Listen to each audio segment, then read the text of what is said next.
এবার নজর রাখবো আবহাওয়ার খবরের দিকে।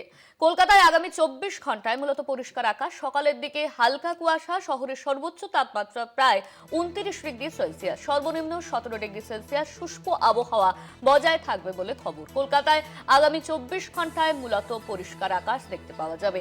শহরের সর্বোচ্চ তাপমাত্রা প্রায় 29 ডিগ্রি সেলসিয়াস। 24 ঘন্টা আকাশ পরিষ্কার থাকবে, সকালের দিকে হালকা কুয়াশা দেখা যেতে পারে, এমনটাই কিন্তু হাওয়া অফিস সূত্রে খবর। আমাদের সঙ্গে ফোন লাইনে রয়েছেন আমাদের প্রতিনিধি শাশ্বতী রায়। শাশ্বতী, সকালের দিকে হালকা কুয়াশা দেখা যেতে পারে, শীত কি পড়ার সম্ভাবনা রয়েছে, আর হাওয়া অফিস সূত্রে কি খবর?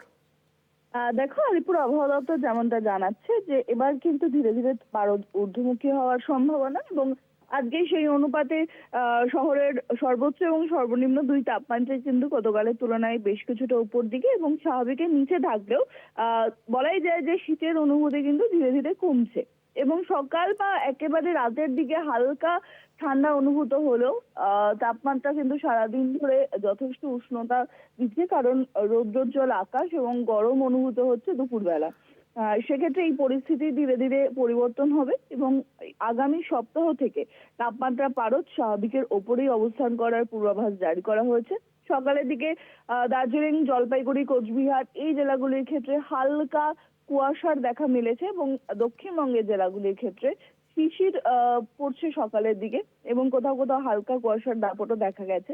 তবে পশ্চিমের জেলাগুলি ছাড়া এই পরিস্থিতি অন্য কোথাও নেই, এবং বিশেষত শহর কলকাতা এবং তার পার্শ্ববর্তী জেলাগুলির অঞ্চলগুলির ক্ষেত্রে কিন্তু তাপমাত্রার পারদ এখনো পর্যন্ত স্বাভাবিকের নিচেই অবস্থানরত, এবং উত্তরবঙ্গের ক্ষেত্রে তাপমাত্রা একেবারেই স্বাভাবিক। সেখানে সর্বোচ্চ এবং সর্বনিম্ন তাপমাত্রা সেই অর্থে কোনো হেরফের নেই।